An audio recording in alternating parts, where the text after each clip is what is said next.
નમસ્કાર વિદ્યાર્થી મિત્રો, જૈવિક અણુઓના લાસ્ટ લેક્ચરની અંદર આપણે જે છે ગ્લુકોઝની બનાવટ અને એના કેટલાક ભૌતિક ગુણધર્મોની ચર્ચા કરી. આજે વિદ્યાર્થી મિત્રો આપણે જૈવિક અણુઓમાં ગ્લુકોઝ છે એના મુક્ત શૃંખલા બંધારણની સમજૂતી મેળવવાની છે. વિદ્યાર્થી મિત્રો, આ એક પ્રકારનો આઈએમપી ટોપિક છે, બરાબર છે? એ તમારે થિયરીની અંદર કામ આવે એવો છે. આઈએમપી મોસ્ટ આઈએમપી પણ કહી શકાય, કારણ કે થિયરીમાં પૂછાય એવો પ્રશ્ન છે, 3 માર્ક્સની અંદર પૂછાય એવો પ્રશ્ન છે, બરાબર છે? હવે એમાં કીધું છે કે ગ્લુકોઝના મુક્ત શૃંખલા બંધારણની સમજૂતી આપો. તો આ જે બંધારણની સમજૂતી છે એ 7 સ્ટેપની અંદર આપવામાં આવી છે. કેટલા સ્ટેપની અંદર? 7 સ્ટેપ. એમાં વિદ્યાર્થી મિત્રો પહેલું સ્ટેપ છે એનું આણ્વીય સૂત્ર. તો વિદ્યાર્થી મિત્રો આપણે બધા જાણીએ છીએ કે ગ્લુકોઝ છે એનું આણ્વીય સૂત્ર છે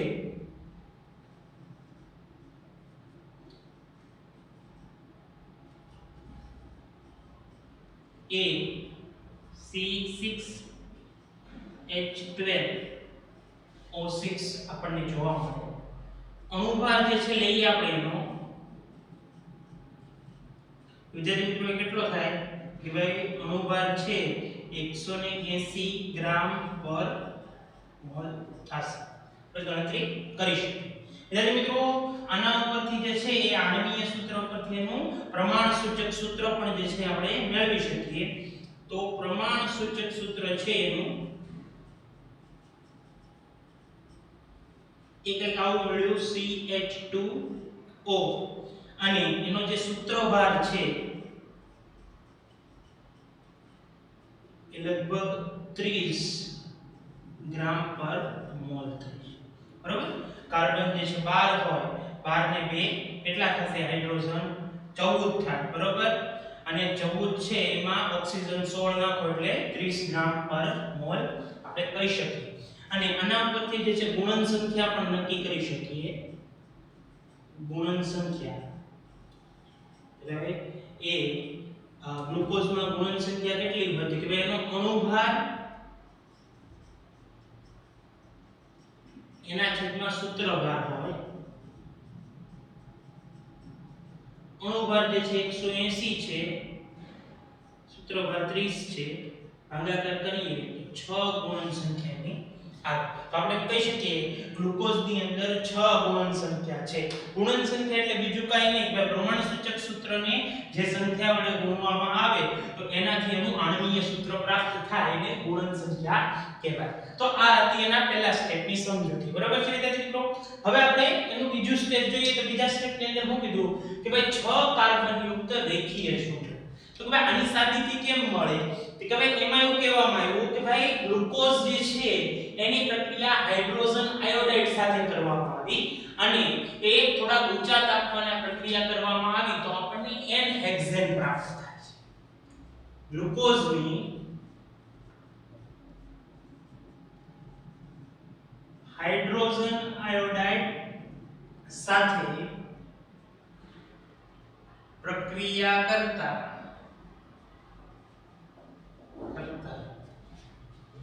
N-હેક્ઝેન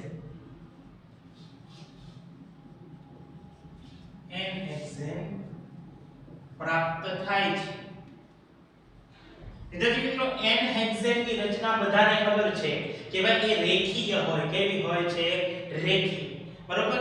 અને રેખીય હોય એનો મતલબ શું થાય કે ભાઈ એમાં જે કાર્બન છે બધા એ લાઈનમાં એક શૃંખલામાં જોડાયેલા છે. તો આપણે કહી શકીએ કે ભાઈ પ્રાપ્ત થાય છે, જે સાબિત કરે છે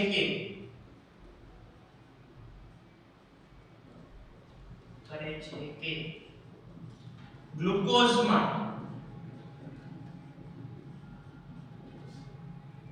બધા જ કાર્બન રેખીય શૃંખલામાં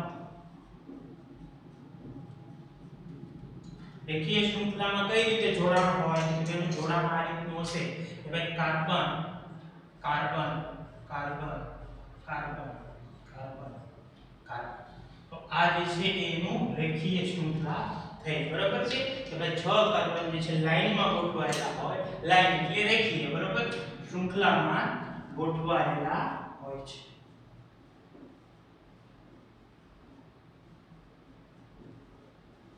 તો આની સાબિતી માટેની પ્રક્રિયા જે છે આપણે કહી શકીએ કે ભાઈ ગ્લુકોઝ છે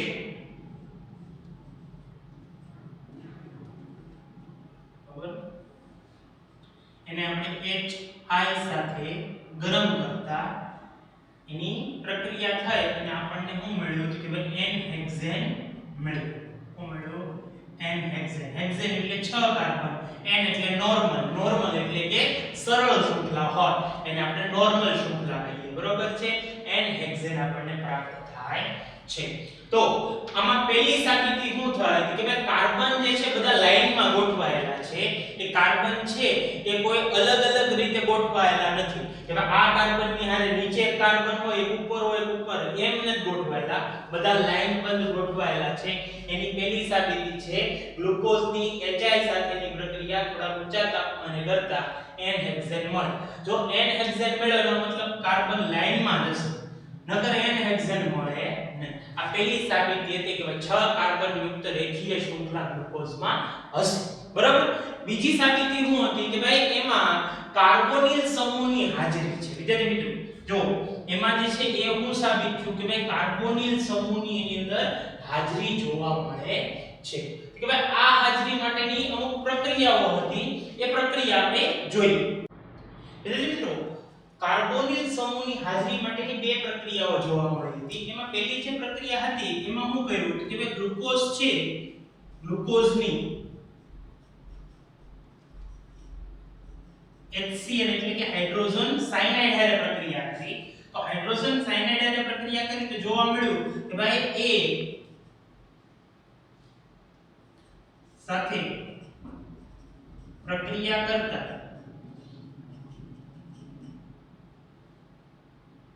ગ્લુકોઝના સાયનોહાઇડ્રિક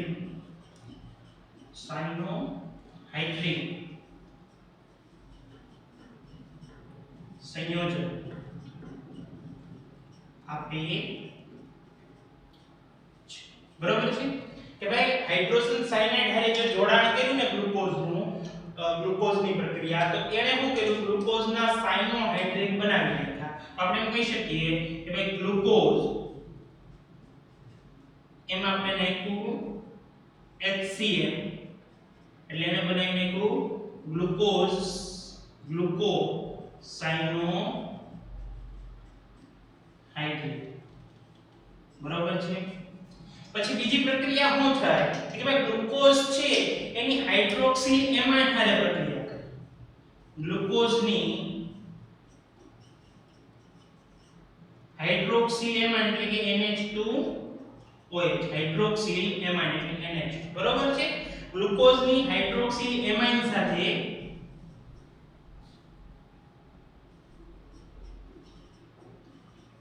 પ્રક્રિયા કરતા ગ્લુકોઝના ઓક્સાઇડ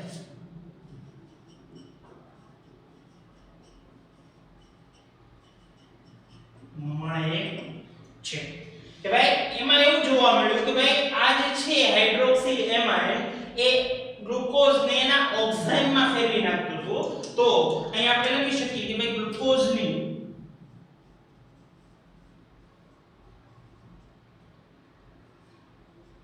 હાઇડ્રોક્સિલ એમાઇડ NH2OH તો હું કર્યું કે ગ્લુકોઝના ઓક્સાઇડ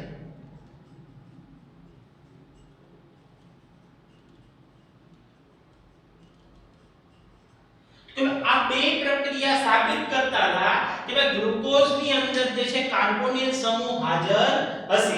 જો કાર્બોનિલ સમૂહ હાજર હોય તો જ આ બે પ્રક્રિયાઓ દર્શાવે, નકર આ બે પ્રક્રિયાઓ દર્શાવી શકે નહીં. બરોબર? તો આપણે અહીંયા જે છે નીચે એક લાઈન લખવી હોય તો તમે લખી શકો એની અંદર નોટ ડાઉન તમે કરી નાખજો કે ભાઈ જો ગ્લુકોઝમાં કાર્બોનિલ સમૂહની હાજરી હોય તો જ એ HCl સાથે સાયનોહાઇડ્રિક અને NH2OH એટલે કે હાઇડ્રોક્સિલ એમાઇડ સાથેના ઓક્સાઇડ આપે.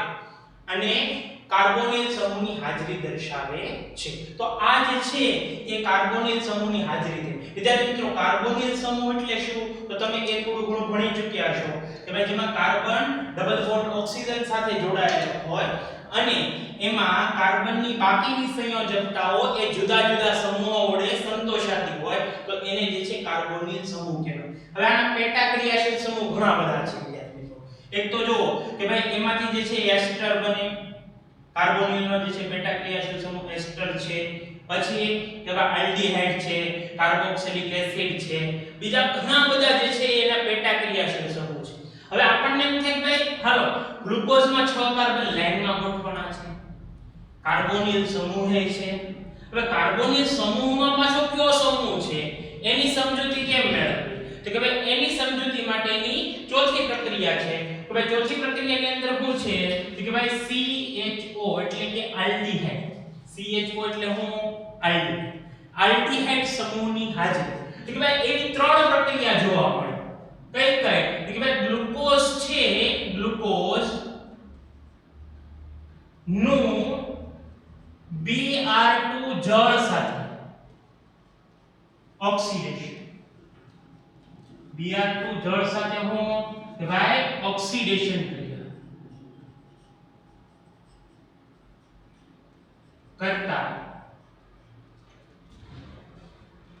ગ્લુકોઝ નું Br2 જળ સાથે ઓક્સિડેશન કરતા ગ્લુકોનિક એસિડ મળે છે. શું મળે છે? ગ્લુકોનિક એસિડ મળે છે. બરાબર છે. બીજી પ્રક્રિયા હું તો કે ભાઈ એ ગ્લુકોઝ ટોલેન્સ પ્રક્રિયા જે છે ટોલેન્સ પ્રક્રિયા સાથે રિડક્શન ક્રિયા દર્શાવે છે. બરાબર. પછી ગ્લુકોઝ જે છે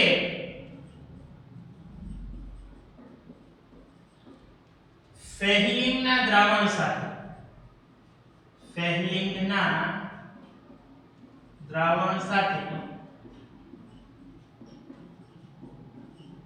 રિડક્શન દર્શાવે છે. તો વિદ્યાર્થી મિત્રો આ ત્રણેય જે પ્રક્રિયા છે કે ભાઈ Br2 જળ સાથે ઓક્સિડેશન ક્રિયા એમાંય ગ્લુકોનિક એસિડ મળે, ગ્લુકોઝના ટોલેન્સ પ્રક્રિયા સાથેની રિડક્શન પ્રક્રિયા તો એમાં પણ જે છે એ આપણને ગ્લુકોનિક એસિડ મળે છે, ગ્લુકોઝના ફેહિલિન દ્રાવણ સાથેની રિડક્શન પ્રક્રિયા તો એની અંદર પણ આપણને શું મળે છે? ગ્લુકોનિક એસિડ મળે. તો સાબિત એવું છે કે ગ્લુકોઝ જે છે ગ્લુકોઝ એ ત્રણ અલગ અલગ પ્રક્રિયા આપે કે ભાઈ અહીંયા Br2 જળ સાથે કે ભાઈ એ ગ્લુકોનિક એસિડ આપે છે. બરોબર. પછી કે ભાઈ ટોલેન્સ પ્રક્રિયા લઈએ આપણે. શું લઈએ? ટોલેન્સ પ્રક્રિયા કરે કે ગ્લુકોનિક એસિડ તો આપે જ છે,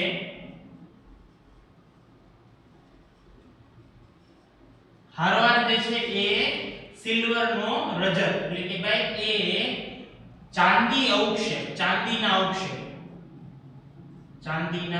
અવક્ષેપ આપે છે. આ ખરેખર જે છે તમે ઓર્ગેનિક ની અંદર ટોલેન્સ કસોટી કરીને ભણી ચૂક્યા હશો તો ટોલેન્સ કસોટી જે છે એની અંદર આ પ્રક્રિયા આપેલી છે કે ભાઈ કોઈની અંદર જે છે કસનળીમાં ચાંદી અરીસો બની તો એને ટોલેન્સ કસોટી કહેવાય. પછી એક આવે છે વિદ્યાર્થી મિત્રો ફેહિલિન કસોટી. એમાં ફેહિલિન દ્રાવણ હોય, બે પ્રકારના દ્રાવણ હોય A + B. બરોબર. આ A અને B બે દ્રાવણો જ્યારે ગ્લુકોઝમાં તમે ઉમેરો એટલે એ ગ્લુકોનિક એસિડ તો બનાવે, ઉપરાંત એ ગ્લુકોનિક એસિડની હારોહાર એ ક્યુપ્રસ ઓક્સાઇડ અને કહેવાય ક્યુપ્રસ ઓક્સાઇડ જેના લાલ અવક્ષેપ હોય. કેવા અવક્ષેપ હોય? લાલ, લોહી જેવા લાલ અવક્ષેપ હોય તો એ લાલ અવક્ષેપ દર્શાવે તો સમજવાનું ફેહિલિન કસોટી આપે છે. જો ચાંદી જેવા અવક્ષેપ મળે તો સમજવાનું ટોલેન્સ કસોટી આપે છે. ટોલેન્સ પ્રક્રિયામાં માત્ર ગ્લુકોનિક એસિડ મળતો હોય તો સમજવાનું કે એ Br2 જળ સાથેની કસોટી આપે છે. તો આ ત્રણે ત્રણ કસોટી વે ઓક્સિડેશન કસોટી, પછી આ બેની રિડક્શન કસોટી, ટોલેન્સ પ્રક્રિયક સાથેની રિડક્શન, ફેહલિંગના દ્રાવણ સાથેની રિડક્શન કસોટી, Br2 જળ સાથેની રિડક્શન કસોટી, આ બધી કસોટી જે છે એ આલ્ડીહાઇડની હાજરી, આલ્ડીહાઇડની કસોટીઓ કહેવાય. શું કહેવાય? એની પરખ કસોટી, આલ્ડીહાઇડની પરખ કસોટી જે છે આપણે કહી શકીએ છીએ. તો આલ્ડીહાઇડ કોઈ સંયોજનોની અંદર આલ્ડીહાઇડ ક્રિયાશીલ સમૂહ હોય તો એ આપણે પરખ કરવી હોય કે આમાં આલ્ડીહાઇડ છે કે નહીં, તો એને આ બધી કસોટીમાંથી પસાર કરવો પડે, અને જો એ આ કસોટી દર્શાવે તો સમજી જવાનું કે ભાઈ એની અંદર આલ્ડીહાઇડ ક્રિયાશીલ સમૂહ હાજર છે. વિદ્યાર્થી મિત્રો, આલ્ડીહાઇડ ક્રિયાશીલ સમૂહ માટે હજી એક બે મુદ્દા લખવા છે મારે. કયા મુદ્દા? કે આલ્ડીહાઇડ ક્રિયાશીલ સમૂહ છે અથવા તો કોઈ પણ ક્રિયાશીલ સમૂહ હોય, એ ક્રિયાશીલ સમૂહ છેડે જોડાયેલો,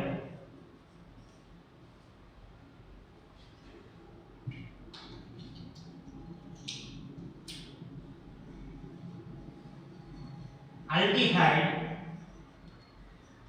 ક્રિયાશીલ સમૂહ હંમેશા છેડે જોડાયેલો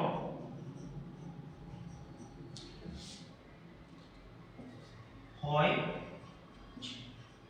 છેડે જોડાયેલો હોય તો આપણું જે સંયોજન હતું કે ભાઈ ધારો કે C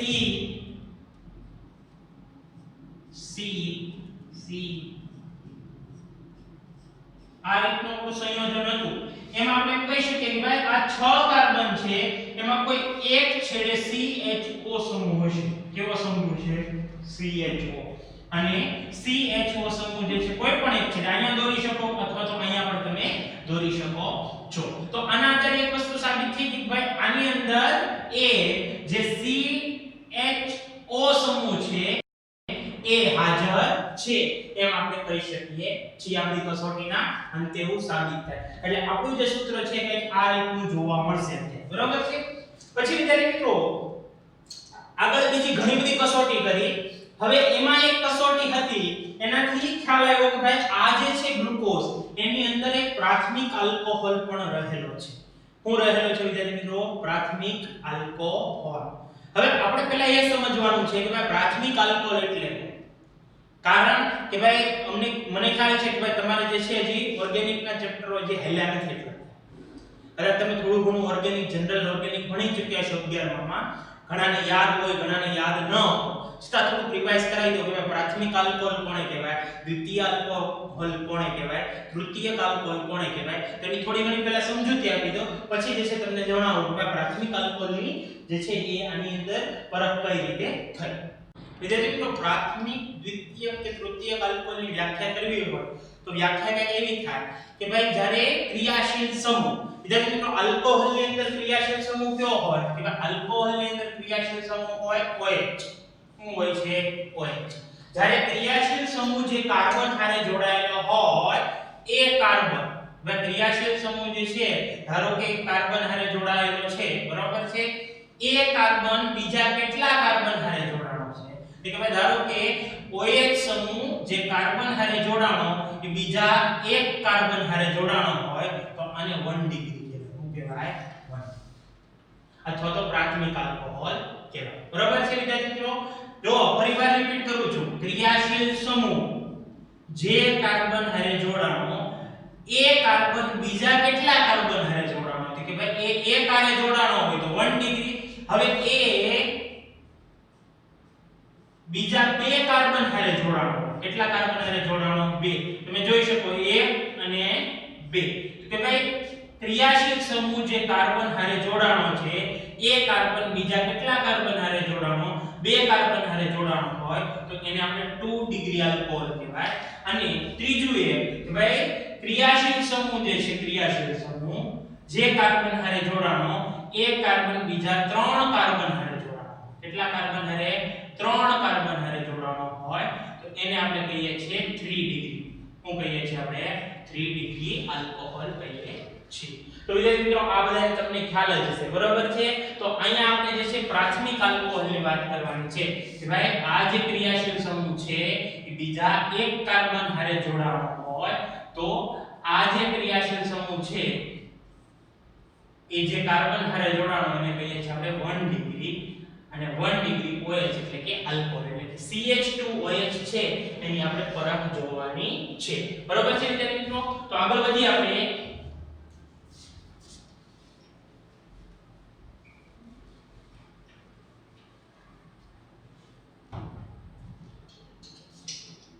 તો એની અંદર પાંચમું સ્ટેપ છે CH2OH ની પરખ કસોટી, બરોબર છે. હવે થયું એવું વિદ્યાર્થી મિત્રો ગ્લુકોઝ છે એની પ્રક્રિયા જે છે એ સાંદ્ર HNO3 હારે થાય. ગ્લુકોઝની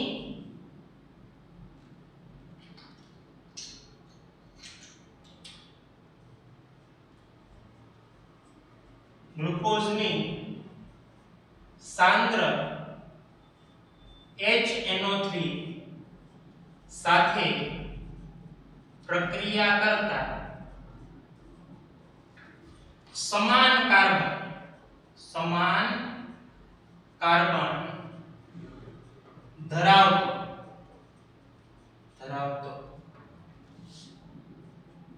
દ્વિકાર્બોક્સિલિક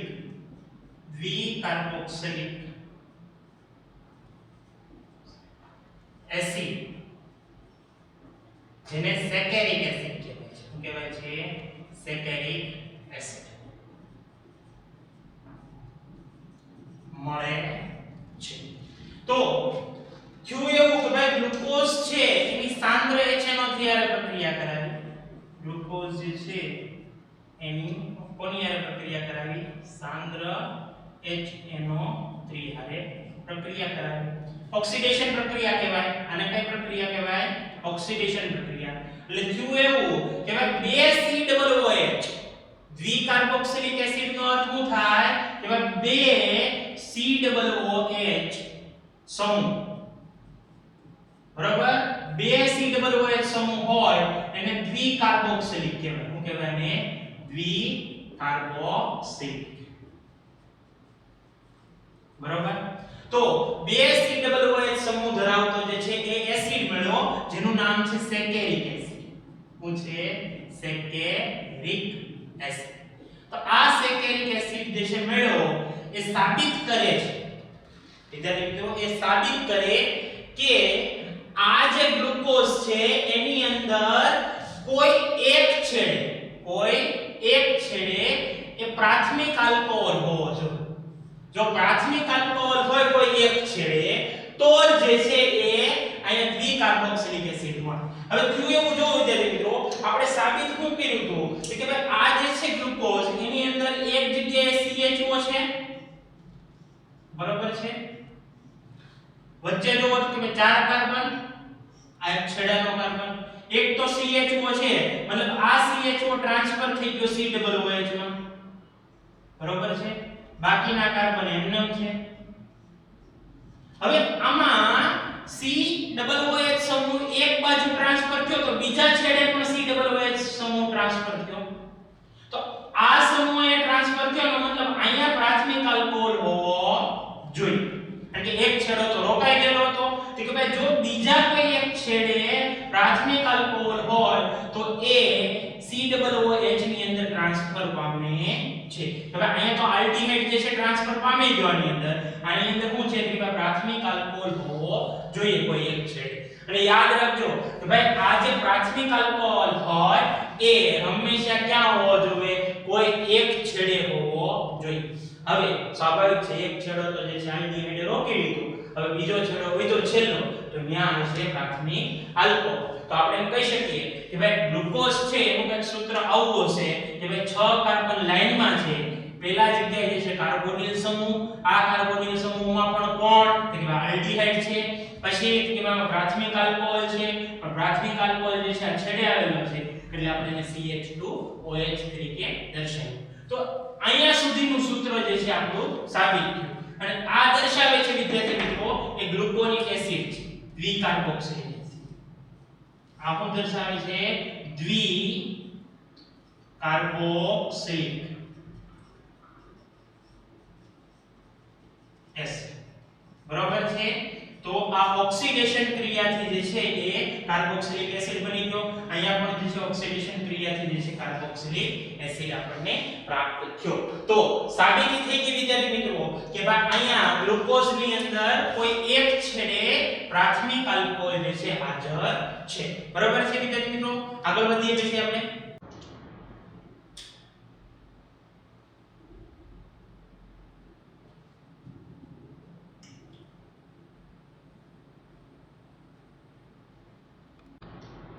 વિદ્યાર્થી મિત્રો આપણે જો અત્યાર સુધી જે છે 5 સ્ટેપ કર્યા, બરોબર? સોરી 5 સ્ટેપ કર્યા, બરોબર? પહેલું જે છે એનો આણ્વિય સૂત્ર C6H12O6. પછી આપણે જોયું કે એમાં કાર્બન 6 છે તો આપણે 6 કાર્બન કઈ રીતે ગોઠવાના છે કે ભાઈ લાઈનમાં ગોઠવાના છે. બરોબર છે? પછી જોયું કે ભાઈ એ જે છે કેટલીક પ્રક્રિયાઓ એવી આપે કે જે કાર્બોનિલ સમૂહ આપે. કાર્બોનિલ એટલે કે C ડબલ બોન્ડ O. એનો મતલબ કે ભાઈ આ ગ્લુકોઝમાં ક્યાં કોઈ એક કાર્બન એવો છે જે C ડબલ બોન્ડ O હશે. C ડબલ બોન્ડ O હોય એના ઘણા પેટા ક્રિયાશીલ સમૂહ છે કે ભાઈ આલ્ડીહાઇડ હોય, કીટોન હોય, પછી જે છે એ એસ્ટર હોય, કાર્બોક્સિલિક એસિડ હોય, બીજા ઘણા બધા અસંખ્ય છે. તો કે ભાઈ આમાંથી કયો હશે કે ભાઈ એની સ્પેસિફિક પ્રક્રિયાઓ કરવામાં આવે કે ભાઈ આલ્ડીહાઇડની પ્રક્રિયાઓ કરાવી, કીટોનની પ્રક્રિયા કરાવી, કાર્બોક્સિલિક એસિડ ઘણાની પ્રક્રિયા કરાવી. તો છેલ્લે સાબિત એવું થયું કે ભાઈ આલ્ડીહાઇડની પ્રક્રિયાઓ આપતો હતો. ભાઈ બ્રોમિન જળ છે, ટોલેન્સનો પ્રક્રિયક છે, ફેરલિંગનો પ્રક્રિયક છે. તો કે ભાઈ આ બધારે પ્રક્રિયા દર્શાવતો હતો. જો દર્શાવે અને નિપજ આપે તો સમજવાનું કે ભાઈ એમાં આલ્ડીહાઇડ હાજર છે. જો પ્રક્રિયા ન આપે તો સમજવાનું આલ્ડીહાઇડ ગેરહાજર છે. પરંતુ ગ્લુકોઝ આ બધી પ્રક્રિયાઓ આપતો હતો. એનો મતલબ એમ થયું કે ભાઈ આલ્ડીહાઇડ હાજર છે.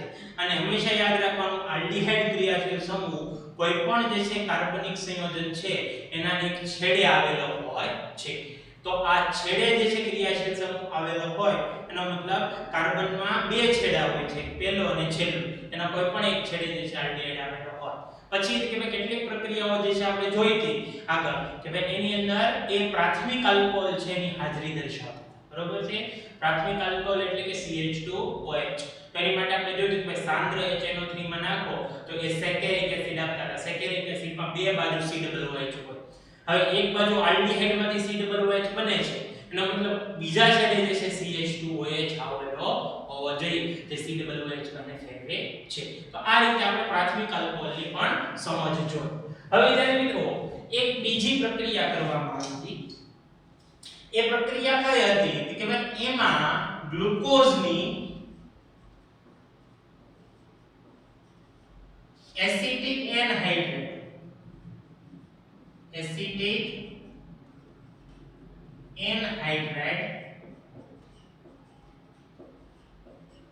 સાથે પ્રક્રિયા કરતા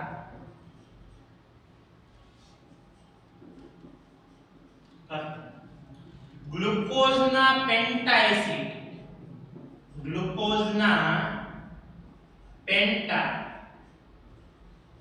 એસિટેટ વ્યુત્પન્ન આપે છે. બરાબર છે વિદ્યાર્થી મિત્રો? અહીંયા આપણે લખીએ તો લખી શકીએ કે ભાઈ ગ્લુકોઝ છે એની પ્રક્રિયા જે છે કરાવવામાં આવી acetic anhydrate CH3COO twice O. આને કહીએ છીએ આપણે એસિટિક એનહાઇડ્રેટ જે છે કહીએ છીએ વિદ્યાર્થી મિત્રો. આને શું કહીએ છીએ આપણે? એસિટિક એનહાઇડ્રેટ આપણે કહીએ છીએ. તો આ એસિટિક એનહાઇડ્રેટ જે છે એ શું કરે છે કે ભાઈ એ આ ગ્લુકોઝ ને ફેરવી નાખે છે ગ્લુકોઝના પેન્ટા એસિડ. ગ્લુકોઝના પેન્ટા એસિટેટ આ રીતનું છે CH3O CO twice O. બરોબર છે? તો આ રીતે જે છે ગ્લુકોઝના પેન્ટા એસિટેટમાં ફેરવી નાખે. હવે વિદ્યાર્થી મિત્રો પેન્ટા એટલે કે 5. બરોબર છે? મતલબ 5 જગ્યાએ એસિટેટ બને છે. કેટલી જગ્યાએ બને છે? 5 જગ્યાએ એસિટેટ બને છે. એનો મતલબ એવું થયો કે જો 5 એસિટેટ જે છે ત્યારે જ બની શકે. પેન્ટા એસિટેટ ત્યારે જ બની શકે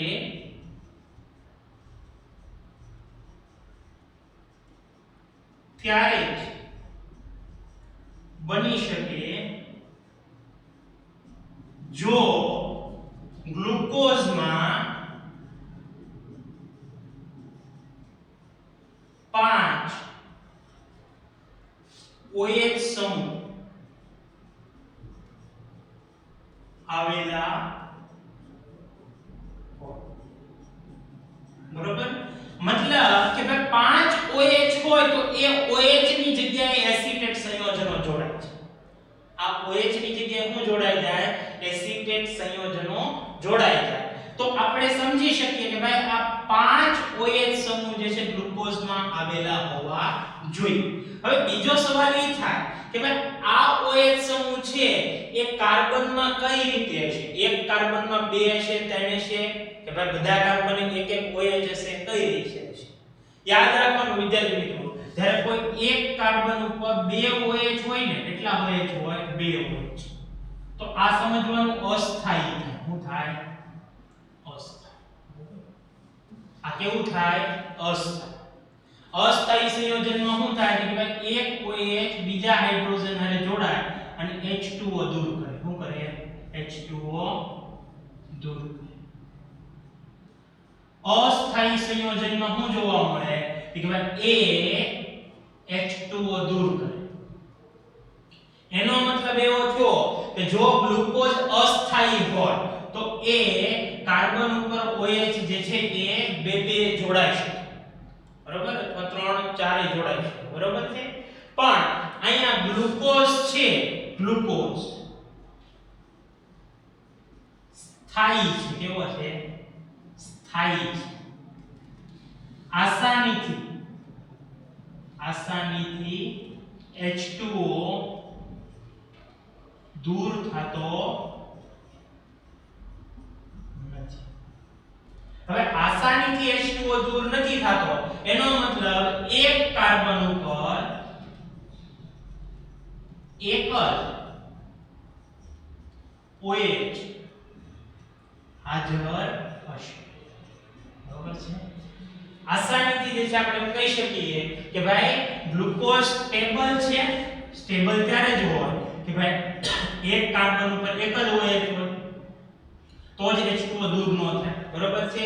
તો અહીંયા સાબિત એમ થયું કે ભાઈ ગ્લુકોઝ સ્થાયી હોવાથી, લખીએ અહીંયા કે ભાઈ ગ્લુકોઝ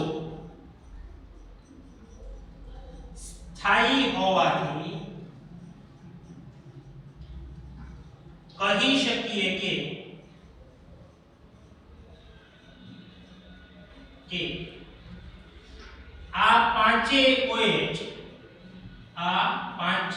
OH સમૂહ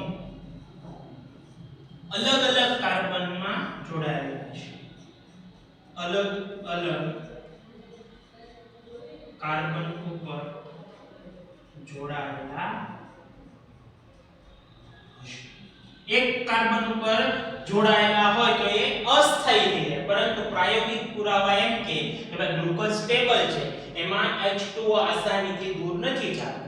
તો થયું હું વિદ્યાર્થી મિત્રો કે ભાઈ કાર્બનમાં એક જગ્યાએ CHO છે, પછી બીજો કાર્બન, ત્રીજો કાર્બન, ચોથો કાર્બન, પાંચમો અને છઠ્ઠા કાર્બન ઉપર તો CH2OH છે.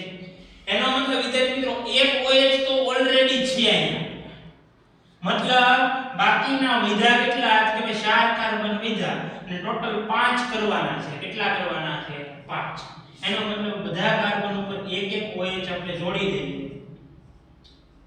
બરોબર છે? તો આપણને આ પેન્ટા એસિટેટ પ્રાપ્ત થઈ શકે. આ સંયોજનની અંદર પેન્ટા એસિટેટ પ્રાપ્ત થઈ શકે. બરાબર છે? તો હવે વિદ્યાર્થી મિત્રો હવે બાકી શું? બાકી કાંઈ નહીં. હવે આપણે કરવાનું શું છે કે ભાઈ આ કાર્બનની 4 સંયોજકતા પૂરી કરવાની હોય. એનો મતલબ 4 બંધ બનાવવાનો હોય. જો એક બંધ તો અહીંયા, બીજો અહીંયા, ત્રીજો અહીંયા, બરાબર? તો બધા કાર્બન જે વચ્ચેના છે એમાં ચાર ચાર સંયોજકતા પૂરી કરવા માટે આપણે હાઇડ્રોજન જોડી દઈએ. હું જોડી દઈએ હાઇડ્રોજન. તો આપણે અહીંયા લખી શકીએ સાતમો મુદ્દો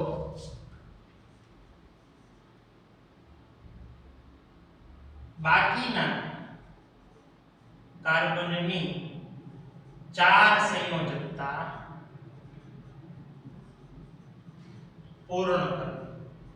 પૂર્ણ કરી મુક્ત શૃંખલા બંધારણ. બરાબર છે? તો અહીંયા આપણે એમ કહી શકીએ વિદ્યાર્થી મિત્રો કે ભાઈ CHO હતો, કાર્બન OH જોડાયેલો હતો, કાર્બન OH જોડાયેલો હતો, કાર્બન OH જોડાયેલો છે, કાર્બન OH જોડાયેલો છે અને CH2. તો આપણે અહીંયા આ વચ્ચેના જે ચાર કાર્બન છે એમાં હાઇડ્રોજન જોડી દેવાનો છે. શું જોડી દેવાનો છે? હાઇડ્રોજન. એટલે CHOH થઈ જશે વિદ્યાર્થી મિત્રો. શું થઈ જશે? CHOH. તો આ જે બંધારણ છે એને આપણે કેવું શકીએ કે ભાઈ CHOH વચ્ચે કેટલા છે? 4 છે. કેટલા છે?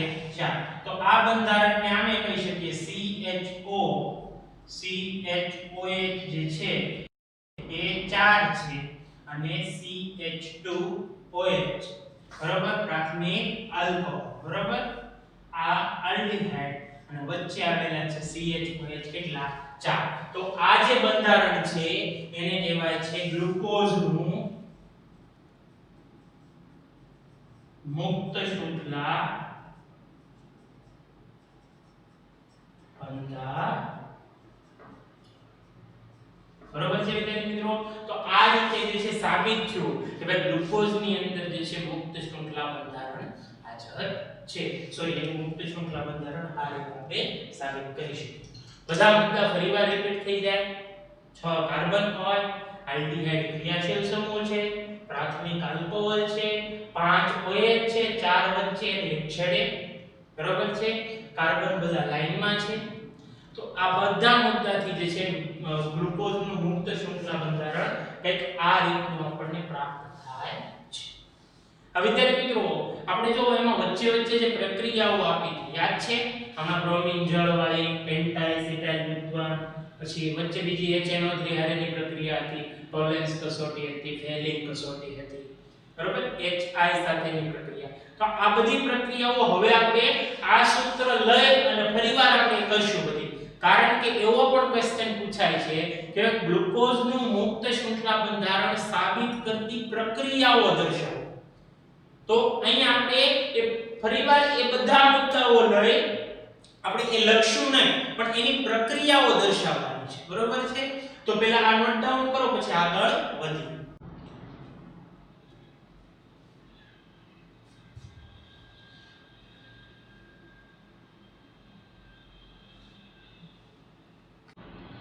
એટલે મિત્રો ગ્લુકોઝની મુક્ત શૃંખલા બંધારણની સમજૂતી આપતી પ્રક્રિયાઓ દર્શાવો. બરોબર છે? તો એમાં જે પ્રક્રિયાઓ આપણે વચ્ચે આવી હતી એ બધી પ્રક્રિયાઓ હવે આપણે એના બંધારણ સાથે સમજવાની છે. બરોબર છે? તો વિદ્યાર્થી મિત્રો એમાં પહેલી પ્રક્રિયા હતી કે ભાઈ એમાં કાર્બન છે એ બધા રેખીય રીતે જોડાયેલા હોય તો એની માટેની પ્રક્રિયા હતી HI સાથેની પ્રક્રિયા કે ભાઈ ગ્લુકોઝ છે CHOH 4 છે અને CH2OH. બરોબર?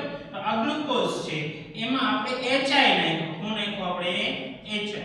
એટલે થયું હું કે ભાઈ HI જે છે એનું રિડક્શન કરે એટલે કે ભાઈ આમાંથી જે છે એ ઓક્સિજન બધા દૂર થઈ જાય. ઓક્સિજન બધા દૂર થઈ જાય એટલે તો સ્ટ્રક્ચર કાંઈક એવું મળે કે ઉપર CH3 બની જાય, વચ્ચે CH2 કેટલા થઈ જાય? 4 થઈ જાય અને નીચે થઈ જાય CH3. તો જો આને આપણે લખવું હોય તો આપણે લખી શકીએ કે નહીં? CH3 CH2 CH2 CH2 CH2 અને CH3. બરાબર? તો આને આપણે n હેક્સેન કહીએ. શું કહીએ આપણે? n હેક્સેન કહીએ છીએ. તો તો આપણે એમ કહી શકીએ કે ભાઈ HI દ્વારા રિડક્શનની પ્રક્રિયા થઈ એટલે વચ્ચે રહેલા જે કે ઓક્સિજનો હતા એ બધા દૂર થઈ ગયા. ઓક્સિજન દૂર થઈ ગયા એટલે આપણને જે છે એ n હેક્ઝેન પ્રાપ્ત થયું, જેમાં કાર્બન બધા એ સરળ શૃંખલામાં છે. આ પહેલી પ્રક્રિયા હતી વિદ્યાર્થી મિત્રો. પછી બીજી પ્રક્રિયા શું હતી કે ભાઈ C ડબલ બોન્ડ O ની સાબિતી. હવે એ સાબિતીમાં પછી પહેલી પ્રક્રિયા હતી કે ભાઈ ગ્લુકોઝની HCN હારે પ્રક્રિયા, HCN સાથે પ્રક્રિયા. તો એની અંદર આપણે જોયું તો કે ગ્લુકોઝ છે બરોબર,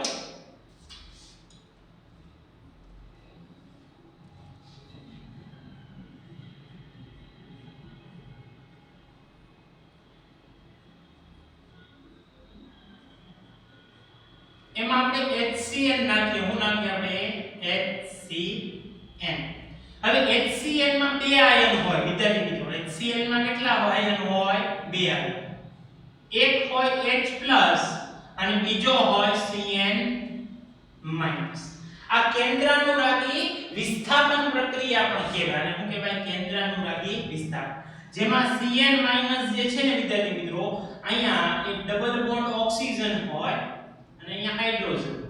તો આ જે સાયનાઇડ આયન છે એ આ ડબલ બોન્ડ ઉપર એટેક કરે. ક્યાં એટેક કરે? ડબલ બોન્ડ ઉપર. એટલે આના ડબલ બોન્ડ તૂટે. ડબલ બોન્ડ તૂટે એટલે આપણને અહીંયા મળે કે ભાઈ O જે છે એ નેગેટિવ બરોબર છે અને કાર્બન પોઝિટિવ બરોબર. બાકીના CH OH એમનું CH2OH.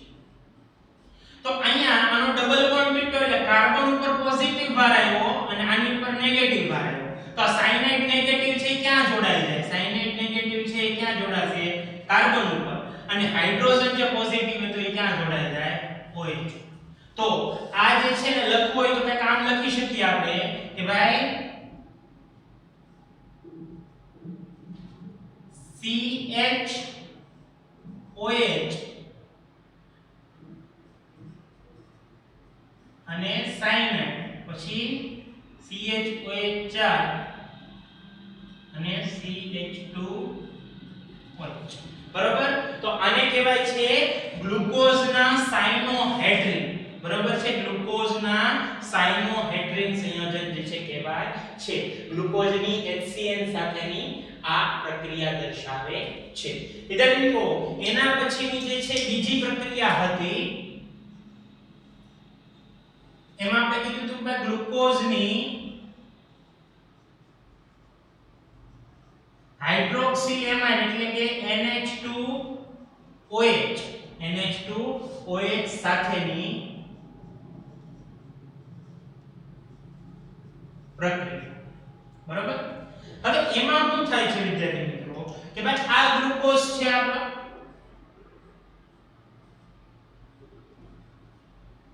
બાકીના CHOH જે છે ચાર આપેલા છે, પછી CH2OH છે.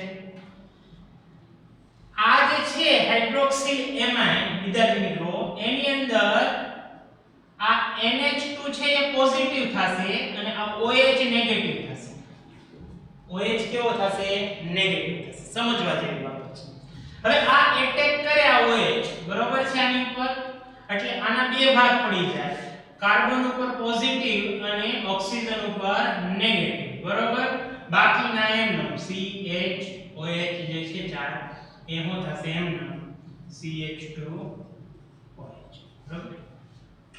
તો અહીંયા આ કાર્બન ઉપર જે છે કયો ભાગ જોડાશે? નેગેટિવ ભાગ. અને ઓક્સિજન હારે જોડાશે કયો? પોઝિટિવ બરોબર છે. એટલે અહીંયા આ કાર્બન હારે જે છે એ જોડાઈ ગયો કયો ભાગ? નેગેટિવ એટલે કે OH જોડાણો. અને આ NH2 જોડાઈ ગયો કોની હારે? કે NH2 જોડાય છે આની હારે બરોબર છે. તો અહીંયા પછી જે છે આગળ જે થોડી રિએક્શન કરો તો કે અહીંયા જે છે પાણીનો અણુ છૂટો પડી જાય છે, બરોબર છે કે ભાઈ પાણીનો અણુ આની અંદર છૂટો પડે એટલે આપણને જે છે આના હાઇડ્રોક્સિલ એમાઇન જે છે એ પ્રાપ્ત થઈ જાય, જેને ઓક્સાઇડ સંયોજનો જે છે કહેવાય છે, બરોબર। તો આ રીતનું સ્ટ્રક્ચર આપણને પ્રાપ્ત થાય જેને આપણે ઓક્સાઇડ કહીશું, ગ્લુકોઝના શું કહીશું, ઓક્સાઇડ। ટૂંકમાં વિદ્યાર્થી મિત્રો યાદ રાખજો કે ભાઈ અહીંયા જે છે એ આ ઓક્સિજન અહીંયા દૂર થઈ જશે, અહીંથી હાઇડ્રોજન જે છે H2 મળશે એટલે H2O તરીકે દૂર થશે અને આ NOH જે છે ત્યાં જોડાણ પામી જશે, એ રીતનું સ્ટ્રક્ચર કંઈક અહીંયા આપણને મળશે। તો એ રીતે જે છે અહીંયા પ્રાપ્ત થતું સ્ટ્રક્ચર એ ગ્લુકોઝના ઓક્સાઇડ તરીકે ઓળખાશે। મેં તમને બહુ સરળતાથી સમજૂતી આપી અહીંયા, પછી આગળની ફર્ધર રિએક્શન કરવા જાવ એમાંથી આ ઓક્સિજન અને આ જે છે હાઇડ્રોજન જે છે લઈ અને એ શું બનાવી નાખશે કે ભાઈ એનું ડબલ બોન્ડ તોડી જે છે ઓક્સિજન ને અહીંથી દૂર કરી નાખે છે અને એ ગ્લુકોઝના ઓક્સાઇડ બને। ગ્લુકોઝના ઓક્સાઇડનું સૂત્ર જે છે આગળ આપણે જોઈએ ને વિદ્યાર્થી મિત્રો કંઈક આ રીતનું છે, હું તમને દોરી નાખું એટલે તમને ખ્યાલ આવે કે ભાઈ એ કાર્બન હાઇડ્રોજન પછી અહીંયા જે છે એ આવશે નાઇટ્રોજન ડબલ બોન્ડ થી અને પછી આવશે OH, બરોબર છે।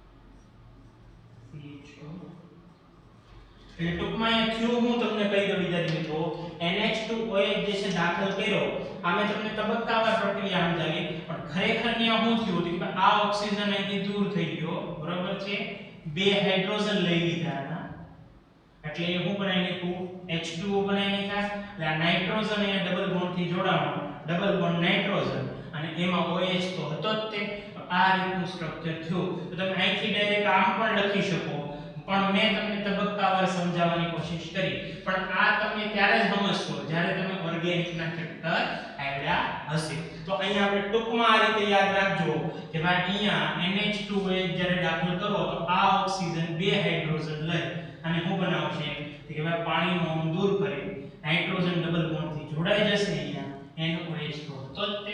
તો આ રીતની પ્રક્રિયા હોય જેને કહેવાય ગ્લુકોઝના ઓક્સાઇડ, ગ્લુકોક્સાઇડ એમ કહેવાય છે, બરાબર। તો આ થઈ ગઈ એની બીજી પ્રક્રિયા।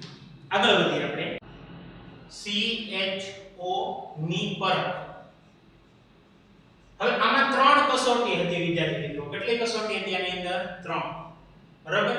પહેલી કસોટી શું હતી કે ભાઈ Br2 જળ સાથે ઓક્સિડેશન,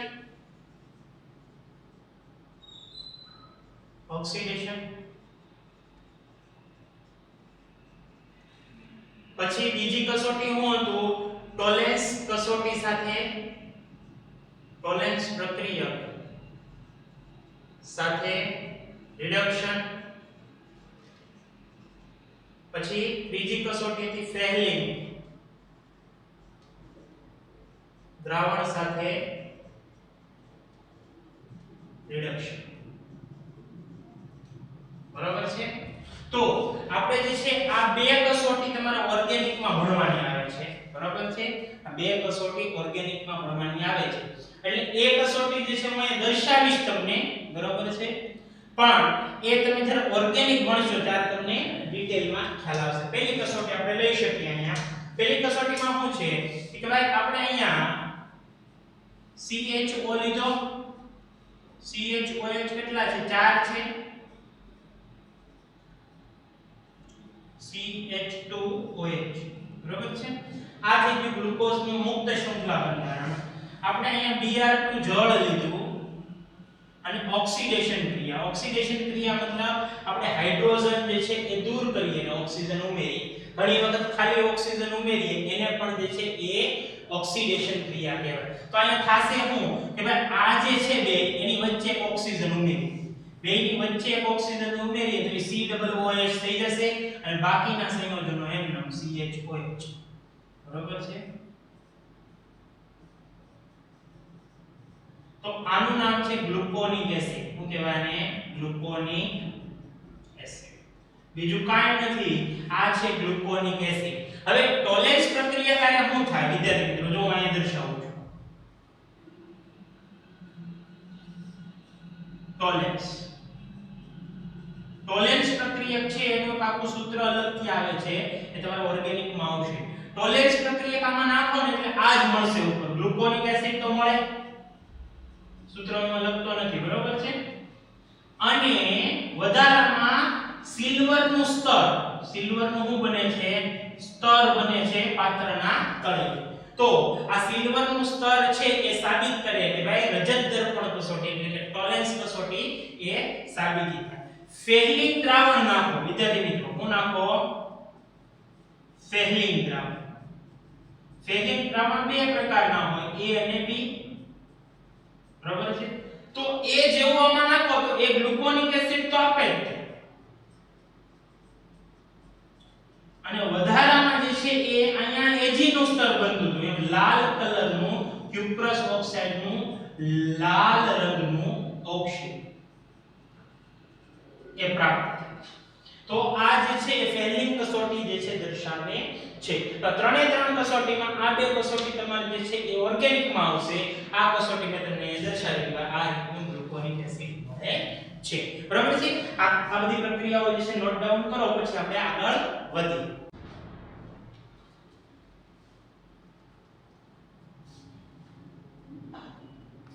વિદ્યાર્થી મિત્રો, એના પછીની જે પ્રક્રિયા હતી એ શું હતી કે CH2OH ની પરખ કસોટી. એમાં આપણે શું કીધું હતું કે ભાઈ ગ્લુકોઝ જે લઈએ છીએ આપણે એની પ્રક્રિયા ગ્લુકોઝ એટલે કે CHO CHOH 4 અને CH2OH, બરાબર કે ભાઈ એની આપણે સાંદ્ર એટલે કે પ્રબળ HNO3 સાથે કરાવ્યું એટલે અહીંયા ઓક્સિડેશન જ થાય, પણ અહીંયા આપણે પ્રબળ લીધો છે. Br2 લીધો તો એ નિર્બળ હતો, કેવો હતો, નિર્બળ. અહીંયા પ્રબળ લીધો એટલે શું કર્યું કે ભાઈ એ પેલો છેડો હતો ને એમાં એક ઓક્સિજન દાખલ કર્યો એટલે આ COOH બની ગયો, બરાબર. બાકીના જે છે એમનેમ રહેશે. હવે પેલો છેડો અને છેલ્લા છેડાની અંદર શું કરશે કે ભાઈ એમાં H2 દૂર કરશે. શું દૂર કરશે, H2 દૂર કરે અને એમાં એક ઓક્સિજન ઉમેરે એટલે H2O દૂર થઈ ગયો અને એમાં એક જે છે ઓક્સિજન ઉમેરી દેશે એટલે COOH. જો સમજવા જેવી બાબત છે વિદ્યાર્થી મિત્રો, અહીંયા પહેલો છેડો જે છે એ શું હતો, આલ્ડીહાઇડ હતો, બીજો છેડો હતો પ્રાથમિક આલ્કોહોલ. એટલે આલ્ડીહાઇડ માંથી કાર્બોક્સિલિક એસિડ બનાવ્યો ઓક્સિડેશનની ક્રિયા, તો આમાં ખાલી શું કર્યું, ઓક્સિજન ઉમેર્યો. અહીંયા શું કર્યો કે અહીંયા એને H2 દૂર કર્યો, H2 દૂર કરી ઓક્સિજન ઉમેર્યો, બરાબર છે. એટલે H2 જે છે અહીંથી દૂર કર્યો વચ્ચેથી અને એમાં એક ઓક્સિજન ઉમેરી દીધો એટલે COOH થઈ ગયો. એટલે ઉપર COOH અને નીચે COOH. અને આને કહેવાય છે બે, એક અને બે દ્વિકાર્બોક્સિલિક એસિડ, જેનું નામ છે સેકેરિક એસિડ. શું નામ છે, સેકેરિક એસિડ. આ સેકેરિક એસિડ છે એની સમજૂતી આપણને અહીંયા મળે. તો કે ભાઈ CH2OH ની પરખ કસોટી છે એમાં આપણે લખી શકીએ કે ભાઈ ગ્લુકોઝની સાંદ્ર HNO3 સાથે પ્રક્રિયા કરતા દ્વિકાર્બોક્સિલિક એસિડ સેકેરિક એસિડ મળે છે. તો આ પ્રક્રિયા અહીંયા દર્શાવેલી છે. આ બધું ન દર્શાવો તો ચાલે, આ તો મેં તમને સમજાવવા માટે જે છે દર્શાવ્યું કે ભાઈ અહીંયા CHO ને COOH માં ફેરવો, CH2OH ને COOH માં ફેરવો, બરાબર છે વિદ્યાર્થી મિત્રો. પછી આપણે આગળ વધીએ. પાંચમી પ્રક્રિયા જે છેલ્લી પ્રક્રિયા છે આપણી, બરાબર છે, એ શું હતું કે ભાઈ 5 OH સમૂહની હાજરી, બરાબર. વિદ્યાર્થી મિત્રો, આ પ્રક્રિયા છે 5 OH સમૂહની હાજરી, એમાં આપણે કીધું કે ભાઈ આ બે રીતે પણ પોસિબલ છે. આની અંદર બે પોસિબિલિટી છે કે ભાઈ પહેલી પોસિબિલિટી શું હતું કે ભાઈ ગ્લુકોઝની અંદર આપણે એસિટિક એનહાઇડ્રેટ મળ્યું હતું. શું મળ્યું હતું, એસિટિક એનહાઇડ્રેટ.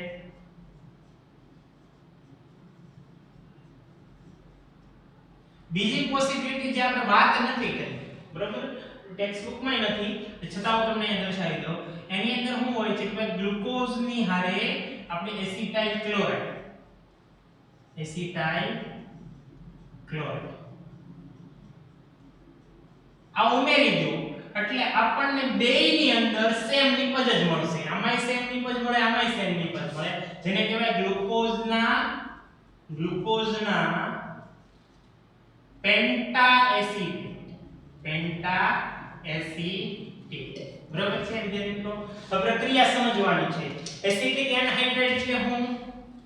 તો એને કહેવાય છે CH3CO2O. આને કહેવાય છે એસિટિક એનહાઇડ્રેટ. જેને લખવું હોય તો આમે લખી શકાય આપણે, બરાબર? કે ભાઈ CH3CO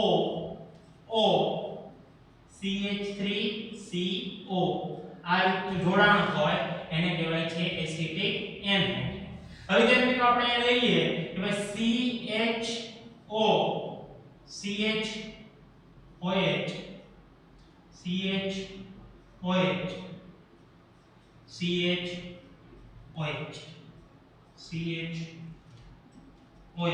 અને CH2OH.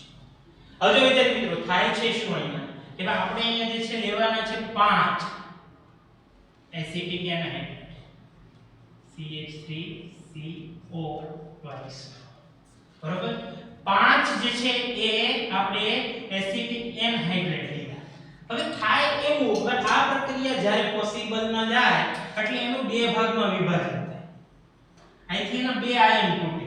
પેલો જે ભાગ હોય ને આ આટલો ભાગ, બરોબર છે, એને કહેવાય છે CH3CO પોઝિટિવ અને બાકીનો ભાગ છે એને કહીએ છે CH3COO નેગેટિવ.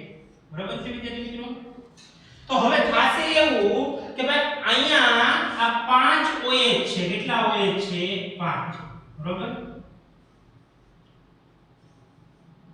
આ 5 OH દૂર થાય. OH એટલે OH માઈનસ કહેવાય. શું કહેવાય? માઈનસ. એટલે જેટલા માઈનસ દૂર થશે એટલા માઈનસ જે છે ત્યાં જોડાઈ જશે. બરાબર? તો અહીંયા કેટલા હશે? કે ભાઈ અહીંયા આ એક અણુ હોય એમાંથી એક CH3COO માઈનસ હશે. તો અહીંયા એક CH3COO થી જોડાઈ જશે. તો એ જે છે એ અહીંયા દોરીએ આપણે. CHON નો CH પછી અહીંયા શું જોડાણો કે ભાઈ COO CH3. બરાબર છે વિદ્યાર્થી મિત્રો? પછી CH COO CH3. બરાબર? CH COO CH3 CH COO CH3 CH2 COO CH3. બરાબર છે વિદ્યાર્થી મિત્રો? જો હું OH દૂર થયા ત્યાં CH3COO માઈનસ જોડાઈ ગયા. હવે પ્લસ છે એનું શું થશે કે ભાઈ આ 5 હતા. કેટલા અણુ લીધા હતા આપણે? 5 લીધા હતા. મતલબ 5 CH3COO પ્લસ હતા એમાં OH જોડી નાખીએ તો એ 5 જે છે આપણને CH3COOH એટલે એ એસિડિક એસિડ 5 અણુઓ પણ આપણને અલગ મળી જાય છે. તો આ રીતની રચના જે છે એમાં પોસિબલ છે કે ભાઈ પેન્ટા એસિટેટ અને ગ્લુકોઝના પેન્ટા એસિટેટ કહેવાય. હવે તમને એમ થશે કે આની અંદર શું હોય કે ભાઈ એસિટાઇલ ક્લોરાઇડ ની અંદર કાંઈ ન હોય. એ સામાન્ય સ્ટ્રક્ચર છે CH3COCl. આને કહેવાય એસિટાઇલ ક્લોરાઇડ. હવે એસિટાઇલ ક્લોરાઇડ છે ને વિદ્યાર્થી મિત્રો એમાં બે આયનો છૂટા પડે. એક તો CH3CO પોઝિટિવ અને એક જે છે એ Cl માઈનસ. બરાબર છે? હવે થાય શું વિદ્યાર્થી મિત્રો અહીંયા આ Cl માઈનસ. બરાબર? વિદ્યાર્થી મિત્રો થાય શું આની અંદર? બરાબર છે કે આમાં બે આયનો ઉત્પન્ન થયા. હવે આમાંનામાં ફરક શું હોય છે કે આની અંદર આપણે CHOH હતું, CHOH હતું, CHOH CHOH CH2 OH.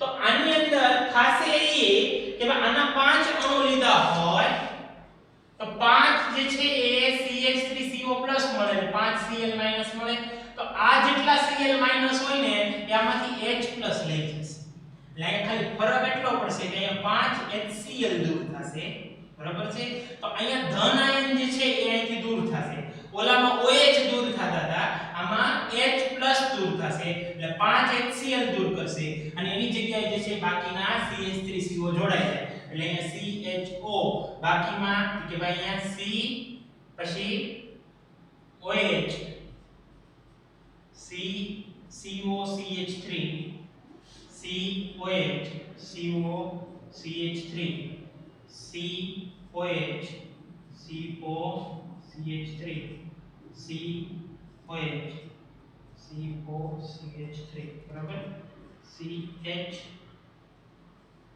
OH CO CH3 તો આ રીતનું સ્ટ્રક્ચર જે છે એ પ્રાપ્ત થાય પછી એ જે છે એ એના પેન્ટા એસિટાઇલ ની અંદર ફેરવાઈ જાય પાણીના અણુ દૂર થાય અને એ એની અંદર ફેરવાઈ જાય છે તો વિદ્યાર્થી મિત્રો આ તો આપણે ટેક્સ્ટ બુક ની અંદર નથી બરોબર છે ટેક્સ્ટ બુક ની અંદર આની સમજૂતી નથી એટલે આપણે આ પ્રક્રિયા પર ખાસ ધ્યાન આપશું નહીં તો આપણે મેઈન પ્રક્રિયા જે છે આપણી આ છે એના પર ખાસ જે છે ધ્યાન આપજો આપણે એની અંદર આગળ વધશું બરોબર છે વિદ્યાર્થી મિત્રો તો આ જેટલી પણ પ્રક્રિયાઓ દર્શાવી હતી એ બધી જ પ્રક્રિયાઓ જે છે એ સાબિત કરે છે કે ભાઈ અહીંયા આપણે ગ્લુકોઝનું મુક્ત શૃંખલા બંધારણ કેવું હશે એની સાબિતી જે છે આ બધી પ્રક્રિયાઓ દર્શાવે છે જેમાં આલ્ડીહાઇડ ક્રિયાશીલ સમૂહ પ્રાથમિક આલ્કોહોલ અને OH સમૂહ જે છે 5 જોડાયેલા છે બધાની સમજૂતી આપે છે આ બધી પ્રક્રિયાઓ IMP છે વિદ્યાર્થી મિત્રો છેલ્લે દર્શાવ્યા પ્રક્રિયા આપણે જે છે ટેક્સ્ટ બુકમાં નથી એટલે આ જે છે દર્શાવવાની જરૂર જ નથી બરોબર છે આપણે તમે જે છે આ બધી જ પ્રક્રિયાઓનો અભ્યાસ તમે કરશો જે ઓર્ગેનિક ની અંદર અહીંયા આપણે મેં તમને બહુ ખાલી સામાન્ય રીતે સમજૂતી આપી કદાચ જે છે તમે ટેક્સ્ટ બુકમાં લખેલી હશે જો આ પ્રક્રિયા જે છે ડાયરેક્ટ આ બની ગયું છે પણ તમને કેમ બન્યું ને મેં તમને સમજાવ્યું અહીંયા થોડી ઘણી રીતે બરોબર છે બાકી કઈ સમજાવવાની જરૂર હોતી નથી બહુ સિમ્પલ સ્ટેપ હોય છે બધા તમને યાદ રહે છે તો આજે વિદ્યાર્થી મિત્રો આપણે અહીંયા સુધી રાખશું બરોબર હવે આગળનો લેક્ચર થોડોક ઇમ્પોર્ટન્ટ છે કારણ કે એની અંદર જે છે આપણે ગ્લુકોઝના અવકાશીય બંધારણો ભણવાના છે તો એમાં ખાસ ધ્યાન રાખજો થેન્ક યુ